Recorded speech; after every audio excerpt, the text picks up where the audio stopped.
दुख मुझे इस बात का होता है, मैं भले एक नेता हूँ,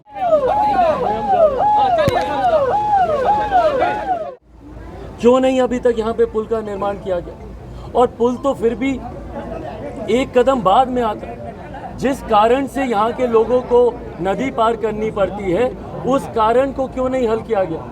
क्यों नहीं यहाँ पे विद्यालय बनवाया गया?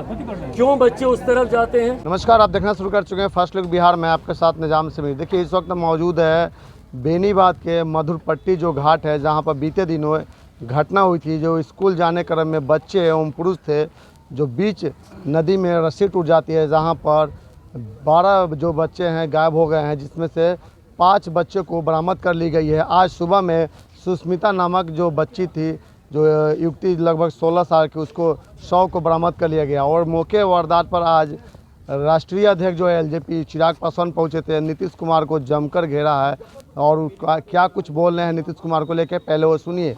भाई, पहली बात तो राजनीति से उठकर इस विषय को देखने की जरूरत है। अगर ये राजनीति में ही ये विषय उलझा रह गया तो पिछले 75 सालों से जो इस गांव का हाल है, वो अगले 75 साल तक ऐसे ही रहेगा।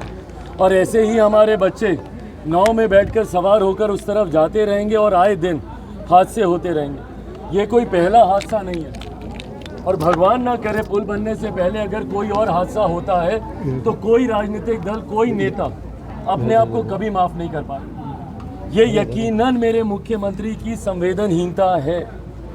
भाई, उस दिन बताइए, आप यहाँ बगल में थे। मुख्यमंत्री जी, आपके आने से जो लोग गए हैं वो वापस नहीं आते, पर आपके आने से कम प्रशासन मुस्तैदी से कार्य करता। आप आते इन परिवारों को हौसला मिलता कि जो बच्चे बच गए हैं या जो परिवार अब रह गए हैं, कम से कम उनका भविष्य सुरक्षित होगा। क्यों? क्योंकि मेरे मुख्यमंत्री यहाँ पर आए, उन्होंने हमें वादा किया कि यहाँ से पुल बनाएंगे। किस रवैये से उन्होंने अपनी बातों को रखा? यहाँ हम डीएम को बोल दिए, वो देख रहा है। भगवान ना करे एक बार कल को अगर आपके परिवार के साथ ऐसा हादसा हुआ होता, क्या उस वक्त भी आप यही बोलते? मुख्यमंत्री जी, आपके एक अधिकारी पटना के 5 स्टार हॉस्पिटल में एडमिट है, उनको देखने के लिए आप भागे भागे चले जाते। पर बिहार में आए दिन हत्याएं हो रही हैं, लोग मर रहे हैं, एक परिवार से जाकर आप मिलना ज़रूरी नहीं समझते। और आज की यहाँ पे मांग कौन सी नाजायज़ मांग है? क्या कर रहे हैं आपके यहाँ पे सांसद, आप लोग के विधायक? क्यों नहीं भैया यहाँ पे बनाया जाता पुल? ये राज्य सरकार के अंतर्गत आने वाला ये विषय है। क्यों नहीं अभी तक यहाँ पे पुल का निर्माण किया गया? और पुल तो फिर भी एक कदम बाद में आता है। जिस कारण से यहाँ के लोगों को नदी पार करनी पड़ती है, उस कारण को क्यों नहीं हल किया गया? क्यों नहीं यहाँ पे विद्यालय बनवाया गया? क्यों बच्चे उस तरफ जाते हैं शिक्षा हासिल करने के लिए? क्यों नहीं यहाँ पे विद्यालय है? क्यों नहीं यहाँ पर पीडीएस की दुकानें हैं? राशन लेने के लिए महिलाएं वहाँ पे जाने के लिए मजबूर हैं। क्यों नहीं यहाँ पे दुकानें खुलवाई गई? क्यों नहीं यहाँ पे विद्यालय खुलवाए गए? क्यों नहीं यहाँ पे स्वास्थ्य केंद्र खुलवाए गए? और इन तमाम चीज़ों के अभाव में इन लोगों को नदी पार कर उस तरफ जाना पड़ा, जिसकी वजह से ये इतना बड़ा हादसा हुआ। और आपकी सरकार के अभी तक किसी नेता, किसी विधायक, किसी मंत्री ने यहाँ पर आना तक ज़रूरी नहीं समझा। सत्ता पक्ष जिनके अधिकार क्षेत्र में ये पूरा विषय आता है, किसी ने एक बार आकर झांकना तक ज़रूरी नहीं समझा कि इन परिवारों का क्या हाल है। अभी सीएस से हमने बात की, यहाँ पे परिवारों के हालात देखिए। बेसुध होकर महिलाएं जस तस इधर उधर गिरी पड़ी हैं। कल को भगवान ना करे उन लोगों को कुछ हो जाए, क्या यहाँ पर एक 24 घंटे मेडिकल टीम नहीं रहनी चाहिए? अब तो खैर समय बहुत बीत गया, पर मान लीजिए कोई ऐसा कोई बच्चा बचता जिसको तुरंत मेडिकल अटेंशन की ज़रूरत होती, क्या यहाँ पे उस वक्त मेडिकल टीम का होना अनिवार्य नहीं था? ऐसे में अभी तक गाँव में एक मेडिकल टीम की व्यवस्था नहीं है। ये ऐसी चीज़ें हैं जो तत्काल प्रभाव से, और ये इतने सेंसिटिव इशू हैं जिसको सरकार को, प्रशासन को स्वतः संज्ञान लेकर करना चाहिए। इसके लिए किसी ग्रामीण को आवाज़ उठाने की ज़रूरत नहीं पड़नी चाहिए। पर आप सबके माध्यम से मैं सत्ताधारी सरकार से हाथ जोड़कर निवेदन करता हूँ कि जात पात धर्म मजहब से उठकर इन लोगों की मदद की जाए। यहाँ पे तत्काल प्रभाव से तमाम सुविधाएं उपलब्ध कराई जाएं, और जिसमें सर्वप्रथम पुल का निर्माण है। बिना कोई समय गवाए तुरंत यहाँ पे पुल के निर्माण का कार्य शुरू होना चाहिए। ये मांग मैं आप लोगों के माध्यम से, मैं लिखित रूप में भी राज्य सरकार मुख्यमंत्री जी से, उनसे भी मैं ये मांग करूँगा।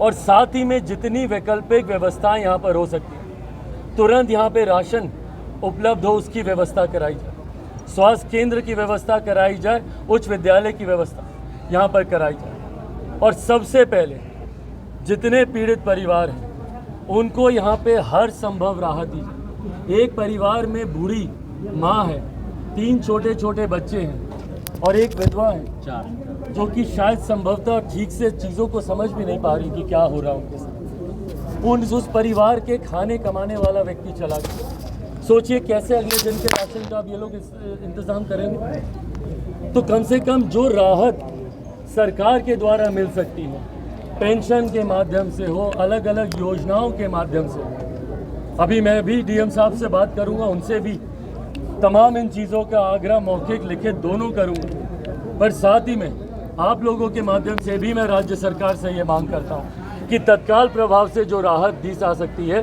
पहले वो दी जाए, और उसके बाद योजनाबद्ध तरीके से एक एक करके तमाम व्यवस्था यहाँ पे लागू की जाए, जिसमें प्रमुखता से इस पुल के निर्माण का कार्य। जिम्मेदार किसे मानते हैं इस घटना का? भाई पूरी तरीके से राज्य सरकार। आप बोलेंगे कि हम राजनीति कर रहे हैं, पर हकीकत है भारत का संघीय ढांचा है, कई विषय हैं जो पूर्णतः राज्य सरकार के अधिकार क्षेत्र में आते हैं। इसमें चाहते हुए भी कोई दूसरा कुछ नहीं कर सकता है। उसके लिए स्थानीय विधायक को जिम्मेदारी लेनी होगी, यहाँ की सरकार को जिम्मेदारी लेनी होगी।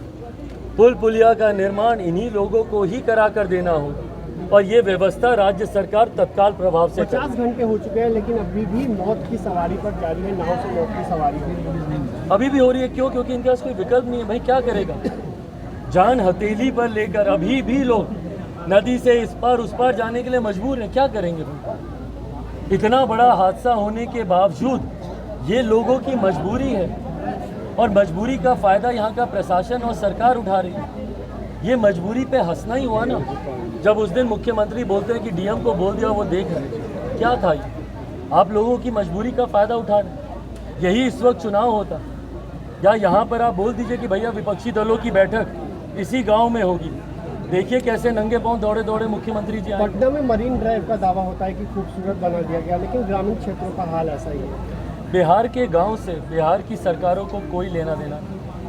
आज की तारीख में जो बिहार में सरकार है भैया 33 साल से है, 33 साल से तो यही। उन्होंने कहा अभी तक यहाँ पर एक मेडिकल की टीम भी नहीं है। अगर कहीं उस दिन अगर मेडिकल टीम होती, जो बच्चे की सांसें चल रही थी, कहीं ना कहीं उसकी जान बचाई जा सकती थी।